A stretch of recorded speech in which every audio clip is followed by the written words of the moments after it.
What's up, everyone? I'm gonna jump into the question today, and it says, "Hey Nikki, before I start, I wanted to say that I love your videos. Thank you. And I'm sorry if you have already answered this question."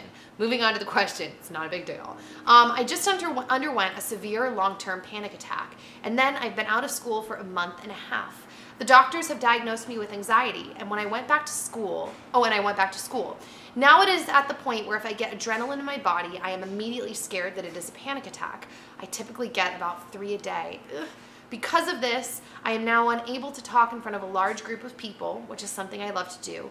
I am failing both my theater and my public speaking classes, and I am unable to talk to a large group of my friends because of this. How do I no longer get scared of adrenaline and become able to do the things I was born to do? Thanks for your help. Okay, so my short answer is I don't really have an answer for this. My long answer is I don't have an answer for it because I don't get necessarily panic attacks all the time. I've had a few, but I don't really get panic attacks, but I get really weird social anxieties, like very, very regularly. Parties, large groups of people, if I have to intro myself in any kind of meeting setting. And I have found that the only way it gets better is by doing it, is by pushing through it and realizing that I'm not gonna die if this happens and that it isn't a like life or death situation, but even though my body might think it is. And I've noticed that's the only thing that kind of seems to help, but then the longer I get away from that thing, like let's say I start seeing people frequently and I'm like, oh my gosh, like I'm not freaking out at all and I feel good. But then if I am away from people for a long period, it's like the fear all of a sudden comes back in me again because it's built up in my head and I start freaking out.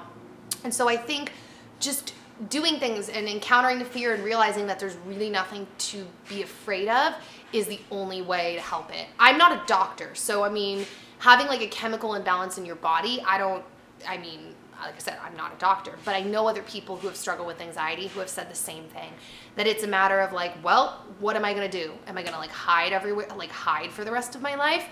No, so I just have to do it. And I honestly think a lot of people struggle with it. Like I think it's probably more common than not to freak out over those kinds of things. And so I try to remind myself that like everybody else is just as concerned as I am, and to just be friendly and be interested in other people and ask them about themselves and be interested, like I said, in other people and what they're doing.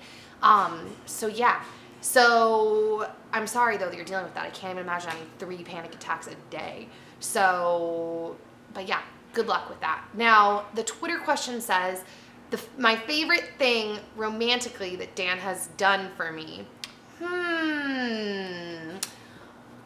What is my favorite thing that he has done for me? Probably welding me a rose. When we were dating, we were really broke. It was right after we got engaged. And, well, he was really broke. And he was saving for the wedding.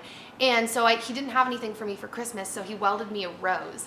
And it meant so much to me because it was so beautiful and thoughtful, and it felt so romantic that he had put the time in to make this thing for me that was so beautiful and delicate. So I'm gonna say it was that. So I will see you all very soon. I hope you guys have a great weekend. I love you, and yeah, bye guys.